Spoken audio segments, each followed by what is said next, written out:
মানেই শুধু ক্লাস আর পড়াশোনা তো নয়। মঞ্চে দাঁড়িয়ে নাচের সময়, খেলার মাঠে দৌড়ানোর আগে যে ধুকপুকানিটা বুকের ভিতরে চলতো, সেইগুলোই ছিল জীবনের প্রথম রিয়েল অ্যাডভেঞ্চার। অ্যানুয়াল ফাংশন আসলেই পুরো স্কুলের চেহারাই বদলে যেত।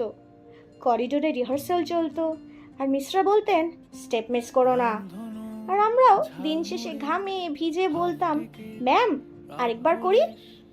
তারপর স্টেজে যখন লাইট পড়তো, তখন মনে হতো এই আমি, এই মঞ্চ আর এই জীবন। প্রথম ক্ল্যাপের শব্দটা আজও কানে বাজে। কেউ যেন বলছে, ইউ ক্যান ডু ইট, তুই পারিস। আর স্পোর্টস ডে, আগের রাতে ঘুম আসতো না। কে ফার্স্ট হবে, কে হারবে, না না এসব না। এক্সাইটমেন্টটা ছিল টিম জার্সি পরার, মাঠে দাঁড়িয়ে রেডি স্টেডি গো এইটা শোনার। হারলে চোখে জল আসতো, কিন্তু বন্ধুরা এসে বলতো নেক্সট ইয়ার তোর।